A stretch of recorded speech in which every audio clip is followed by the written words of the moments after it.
Tzedakah, Tefillah, I should say Tefillah and Tzedakah, and Torah is going to bring us the salvation solution for all our problems.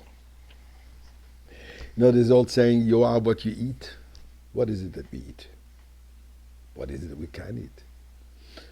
So when it comes to meat, and I'm talking now what we call red meat, there's a very clear description in the Torah, in the parsha of this week, as to what is permitted and what is not permitted.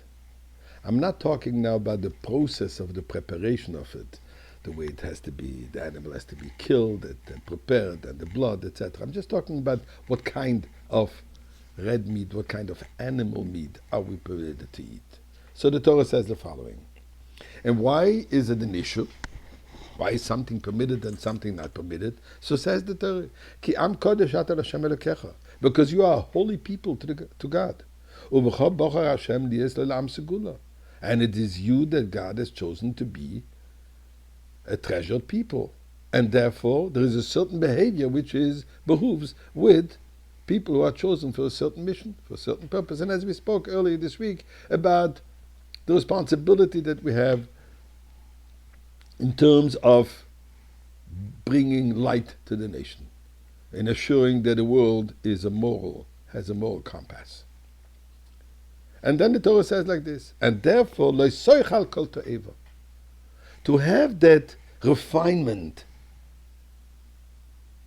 to be able to be the messenger of God's word, as we said earlier, you are what you eat. So your morality, your qualities are affected. Your mind, your emotions, they're all affected by what you eat. And therefore, says the Torah, lo soichal kol to'eva, you should not eat anything which is considered an abomination. And then he says, v'zois habehema asher tochelu, these are the animals that you can eat: shoyer, an ox, sei, lamb, ksovim, izim and kid, v'seizim, these, in other words, the ox family and the sheep family, the lamb family. Then he continues, ha'ayol, a gazelle, v'tzvi, a deer, v'yachmo, antelope, v'ako, ibex, v'dishon, chamois, I'm not even sure what it is, usa'oi, bison, and v'zomer, and a giraffe. Then the Torah gives a description. And every animal that has a split hoof and has, in other words, split all the way through, that the hoof is divided into two sections, and choose its cud, these are the animals that you are allowed to eat. And then the Torah goes a step further. Which can you not eat? Which can you not eat from those who are chewing its cud and have a cloven hoof? So he says, those that only have one sign. And he goes on to list 3 of them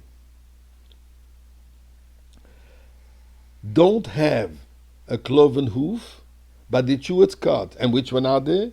Gamal, the camel, Arneves, the hyrax, and Shafan, and a hare. And although they are chewing its cud, but they do not have a split hoof. Then the Torah gives one more example.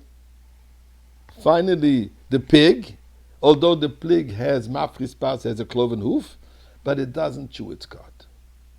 So the Torah gives, first of all, a general description, and the Torah goes on to say, those 3, the camel, the hyrax, and the hare, they chew their cud, but they don't have a cloven hoof. Yet the pig is the other way around. And the Torah specifies, these are the only ones. Now, interesting.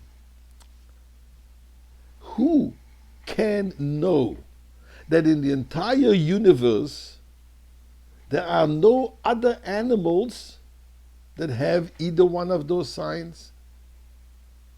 Now, who is able to make such a commitment that for eternity, Torah was given 3,336 years ago, that until today we only have those 4 kinds?